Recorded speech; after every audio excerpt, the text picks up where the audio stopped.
할렐루야. 오늘도 주님 앞에 나오신 여러분 주의 이름으로 축복합니다. 하나님 말씀 보겠습니다. 하나님 말씀 에스겔 46장 16절에서 24절까지의 말씀. 다 같이 한 목소리를 합동하겠습니다. 주 여호와께서 이같이 말씀하셨느니라. 군주가 만일 한 아들에게 선물을 준즉 그의 기업이 되어 그 자손에게 속하나니 이는 그 기업을 이어받음이거니와 군주가 만일 그 기업을 한 종에게 선물로 준즉 그 종에게 속하여 희년까지 이르고 그 후에는 군주에게로 돌아갈 것이니 군주의 기업은 그 아들이 이어받을 것임이라. 군주는 백성의 기업을 빼앗아 그 산업에서 쫓아내지 못할지니 군주가 자기 아들에게 기업으로 줄 것은 자기 산업으로만 할 것임이라. 백성이 각각 그 산업을 떠나 흩어지지 않게 할 것이니라. 그 후에 그가 나를 데리고 문곁 통행구를 통하여 북쪽을 향한 제사장의 거룩한 방에 들어가니 그 방 뒤 서쪽에 한 처소가 있더라.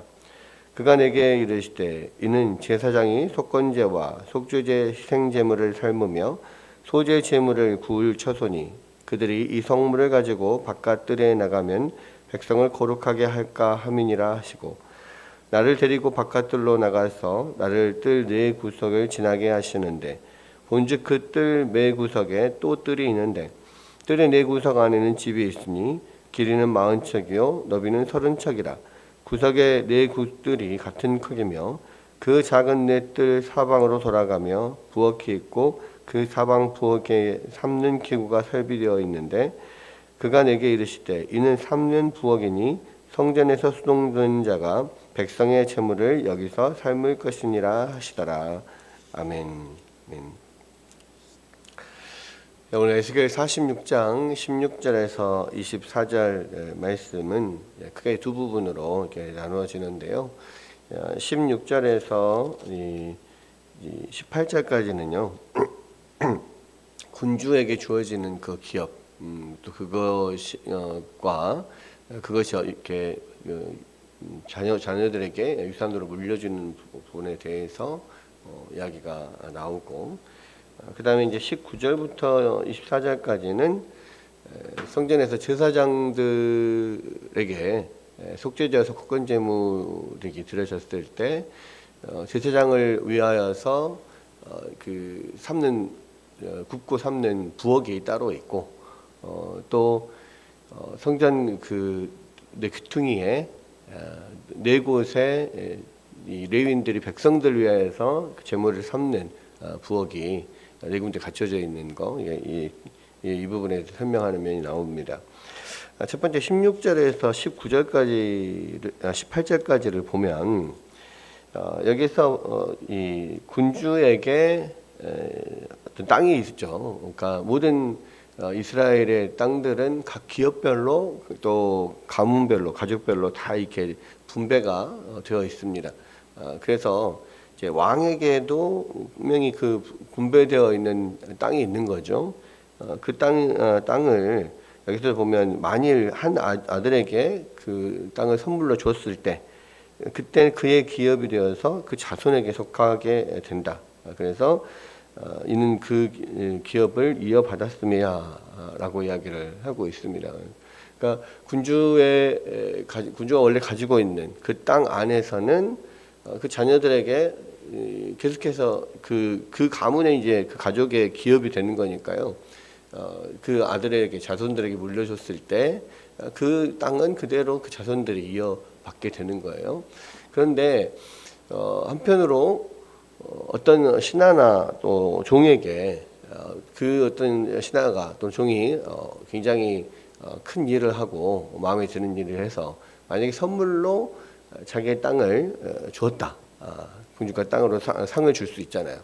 그랬을 때는 희년이 되면 50년이 이제 지나면 그 희년이 되는데 물론 그 땅을 받고 나서 50년이 되는 건 아닙니다. 희년은 딱 정해져 있으니까요. 그래서 그 땅을 받고 이제 나서 이제 그 땅을 가지고 이렇게 사용을 하다가 희년이 되면 다시 원래 주인에게 땅은 돌려주게 돼 있죠. 그래서 원래 그 종이나 신하가 원래 그 땅이 자기 땅이 아니기 때문에 다시 그 땅은 희년이 되면 왕에게 속한 것으로 다시 돌아갑니다.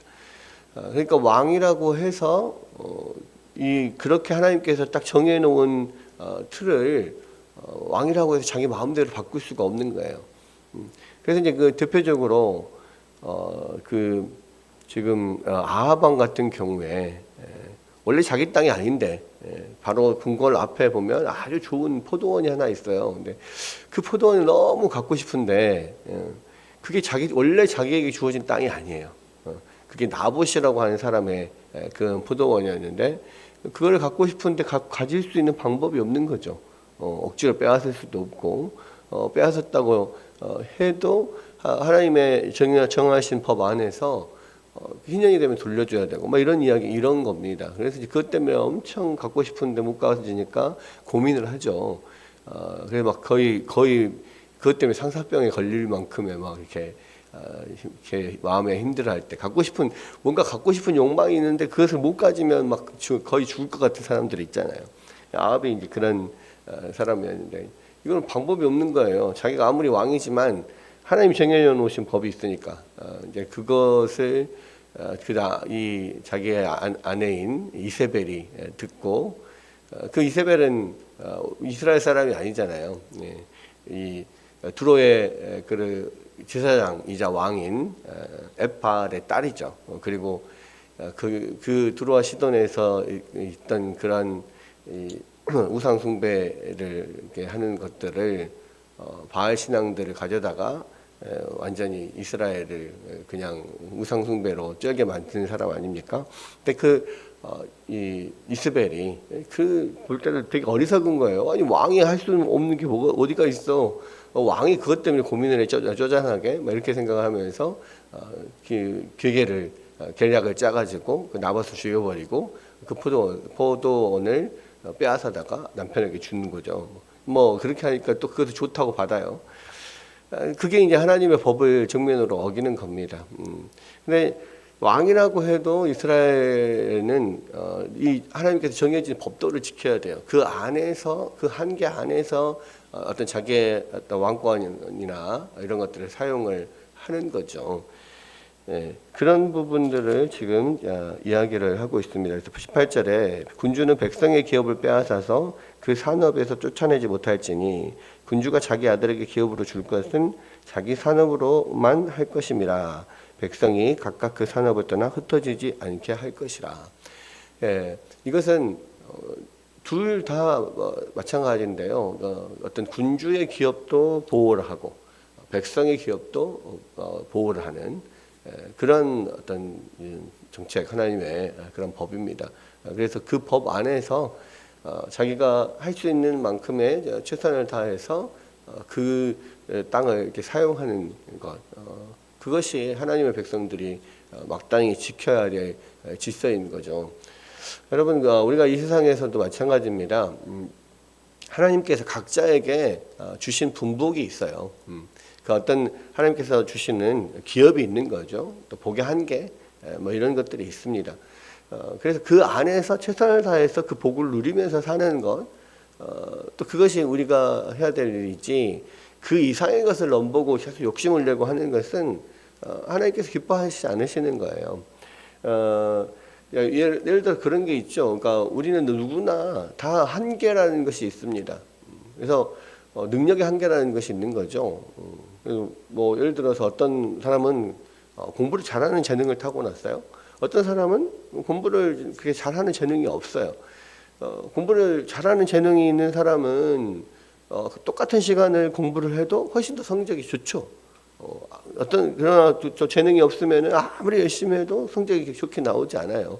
근데 나는 이렇게 열심히 했는데 나는 점수가 이거밖에 안 되고, 저 사람은 저렇게 펑펑 노는 것 같은데 저렇게 이 점수가 좋게 나오고, 이건 불공평하다. 뭐 이렇게 생각하고 뭐 원망을 하거나 뭐 그 사람을 탓하거나 또 미워하거나 전혀 이럴 필요가 없는 거예요. 왜? 주어진 능력이 그러니까. 예를 들어서 뭐 공부만 그렇습니까? 뭐 운동도 마찬가지잖아요. 어떤 사람은 태어나면서부터 축구를 잘해요. 손흥민이라든지 메시라든지 이런 사람은 태어나면서부터 축구에 재능이 있고 또 그것을 열심히 개발을 해서 다른 사람들보다 훨씬 더 잘하게 되어 있습니다. 근데 저처럼 태어나면서부터 개발로 태어났습니다. 발로 하는 걸 잘 못해요. 축구 잘 못한다고요. 그런 사람들은 아무리 열심히 해도 정말 좋아해서 열심히 하면 어느 정도까지는 성장할 수 있겠죠. 근데 한계가 있는 거예요. 그거 이상을 넘어서서 욕심을 내고 또 다른 사람들을 미워한다고 해서 할 수 있는 것은 아닙니다. 그러니까 그런 면들을 우리가 인정할 것은 인정하고 또 우리 안에서 하나님이 주신 또 다른 면들이 있잖아요. 그런 것들을 더 열심히 하고 또 그 안에서 성과를 내고 그 안에서 즐거워하고 하나님께 영광 돌리고 그렇게 하면 되는 거예요. 군주에게도 백성에게도 똑같이 분복이 주어졌고 그것을 또 최선을 다해서 또 그것들을 개발해 나가면서 또 성과를 내면서 그 안에서 하나님께 영광 돌리고 기쁨으로 기뻐하면서 사는 것, 그것이 우리가 해야 될 일이다. 또 어떤 왕이라고 해도 어떤 그러한 범위 이상을 벗어나는 그런 것은 해서는 안 된다. 그것이 하나님께서 우리 가운데 주시는 또 이 말씀을 통해 주시는 교훈이다, 이렇게 볼 수가 있습니다. 다음 19절에서 24절은 이제 성전 부엌에 대한 이야기가 나오는데 이 성전 부엌도요, 이 제사장의 부엌과 일반 백성의 부엌이 따로 떨어져 있습니다. 그러니까 제사장들은 이제 속죄제와 석권제를 이제 백성들이 드리고 나면 그것들의 고기를 이 제사장들이 함께 나눠 먹게 돼 있고 그 제사장의 몫이라는 것이 있는 거거든요. 자, 그런 것들은 하나님 앞에 드려진 제물들이기 때문에 거룩한 거죠. 그래서 그것을 삼기 위해서 다시 밖으로 나와서 이 백성들과 함께 또 그런 일반적인 그런 성전을 벗어나서 다른 곳에서 그것을 삼고 하면 그 하나님 앞에 드려지는 어떤 구별된 거룩함이 떨어지죠. 그래서 제사장들만 따로 쓰는 부엌이 있었습니다. 성전 북쪽에 있는 건물에 또 서쪽 쪽에 있는 그런 부엌이 있었어요. 그래서 그것은 제사장들만 따로 쓰는 부엌이에요. 그것은 제사장이기 때문에 어떤 특권을 누리는 것이 아니라 하나님 앞에 드려진 제물의 어떤 거룩성을 보존하기 위해서, 그래서 성소 밖으로 제물이 나가지 않도록 하기 위해서 삼는 그 부엌이 따로 있는 것이고요. 하나님 앞에 드리는 제물 중에 화목 제물 같은 경우는 그 일정 부분을 하나님 앞에 제사를 드리고 그 고기를 가져다가 삶아서 함께 제사를 드리러 온 가족들도 함께하는 사람들이 함께 나누어 먹게 되어 있거든요. 그 고기를 백성들이 나누어 먹는 나누어 먹기 위해서는 삶아야 되니까, 요리를 해야 되니까 이 성전 네 귀퉁이에 부엌이 4개가 있었던 거죠. 거기서 이제 성전에 와서 화목제물을 드리는 많은 백성들이 있을 테니까 4군데에서 이렇게 거기서 삶아서 거기서 이게 화목제물을 나누어 먹는 이런 것입니다. 그래서 부엌도 분명히 구분이 되어 있었고요. 그렇게 해서 어떤 하나님 앞에 드려지는 제물의 어떤 거룩성 이런 것들을 또 이렇게 보존하는 면들이 있었습니다.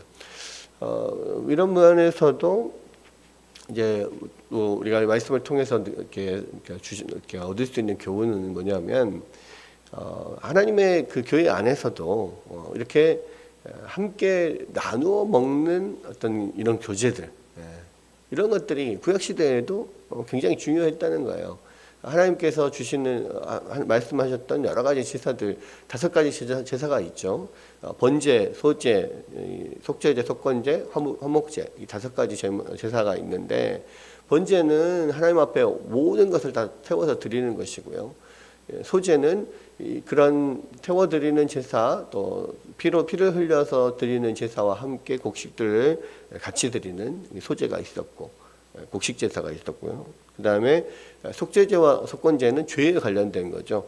하나님 앞에 범죄하는 것, 사람에게 범죄하는 것에 대한 제사를 드리는 것. 그리고 마지막 화목제가 어떤 감사한 것이나 서원한 것이나 이런 것들이 있을 때 하나님 앞에 제사를 드리고 또 함께 나눠 먹는 그러한 재물을 나눠 먹는 그러한 제사. 그래서 여러 가지 다양한 하나님 앞에 드리는 제사들이 있었고요.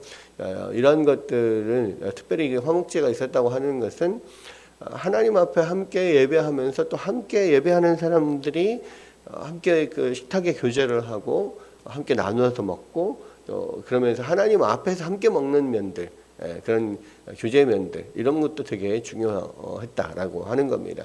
그래서 우리 교회 안에서 우리가 해야 될 일들 가운데 하나는 뭐냐면 하나님 앞에 정성껏 예배를 드리는 것과 또 그것만큼 또 중요한 게 뭐냐면 함께 예배하는 자들의 함께 나눠 먹는 또 식탁의 교제들 먹으면서 함께 어떤 그런 교제를 나누는 것 이것도 굉장히 중요하다라는 겁니다. 그래서 이 하나님의 그 예수겔 선지자를 통해서 보여지는 그런 미래의 새로운 성전 예수 그리스도를 통하여서 세워지는 하나님의 교회 안에서 그렇게 하나님 앞에 온전히 예배하고 예배하는 자들이 또 함께 식탁 교제를 나누고 이런 것들을 통해서 우리가 식구라고 하죠. 같이 밥을 먹는 입을 가진 사람들, 같이 밥 먹는 사람들 식구라고 하는데 그렇게 하나님 나라 안에 가족됨을 누리고 함께 예배하는 자들 사이에서 함께 음식을 나누면서 또 하나됨을 누리는 거 이런 것들이 또 하나님께서 우리 가운데 또 주시는 또 그런 은혜다. 또 그렇게 함으로써 우리가 함께 하나 되어 하나님을 예배하며 나아가는 것 그것이 우리 가운데 꼭 필요한 것들이다 이렇게 생각할 수 있습니다. 그래서 하나님께서 우리 가운데 주시는 모든 복은 우리가 모두에게 각자의 분복이 있는 거예요. 분량이 있고 그 안에서 또 최선을 다해서 그것들을 개발하기도 하고 누리면서 그 분복에 자족하고 만족하며 기쁨으로 살아가는 것 그리고 함께 하나님을 예배하고 또 함께 교제하며 또 그렇게 함께 그런 또 이 하나됨을 누리며 가는 것 이런 것들이 오늘날 우리 가운데 하나님께서 원하시는 것이다 라는 것들을 생각하면서 우리 안에 이러한 또 신앙의 교제 또 하나님 앞에 또 주시는 분복을 함께 누리는 것 이런 또 은혜를 우리가 함께 누리며 주님 안에서 기뻐하는 즐거워하는 여러분 되시기를 주의 이름으로 축원합니다.